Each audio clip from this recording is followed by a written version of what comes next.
чӣ тавре ки Радиои Озодӣ иттилоъ медиҳад, бинобар сабаби заводҳои сементбарории чинӣ ҳаёт ва тандурустии шаҳрвандони Тоҷикистон дар баъзе маҳаллҳои зист дар зери хатар қарор дорад.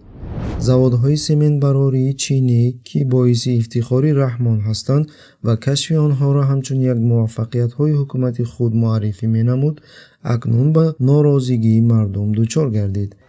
дар баъзе ҳолат тамихи ҳаво шавад, ман ба берун баромадан намехоҳам, ба берун намегӯям. Радиои Озодӣ ба сокинони маҳаллаи Ҳуҷанбиё такя намуда хабар медиҳад, ки аҳолии ноҳияи мазкур аз сахт ифлос шудани ҳаво шикоят мекунанд.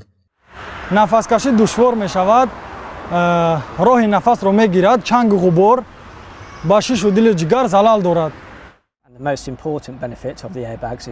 ба ақидаи муҳитшиносон, истеҳсоли семент ба муҳити зист зараровар мебошад ва заводҳои мазкур дар аксарияти кишварҳо берун аз маҳаллҳои зист сохта мешаванд. ҳамоҳангсози ташкилоти ғайридавлатии Замини Хурд Наталия Идрисова мегӯяд, касе маълумот намедиҳад, ки чӣ гуна таҷҳизоти тозакунии партовҳои зараровар ба атмосфера ҷойгир ҳаст ва аз куҷо оварда шудааст. мегӯянд, ки ҳамаш хуб аст, ба роҳ монда шудааст, вале ягон маълумоте ё ҳисобот оиди ин мавзӯъ пешниҳод намекунанд.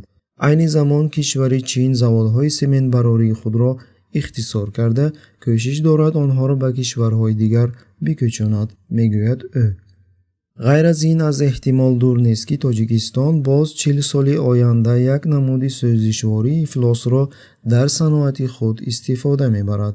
аксарияти саноати кишварро ба истифода бурдани ангишт гузарондан, муҳити зистро ба ҳолати фалокатовар бурда мерасонад. дар баъзе ҳолат тамихи ҳаво шавад, ман ба берун баромадан намехоҳам, ба берун намегӯям.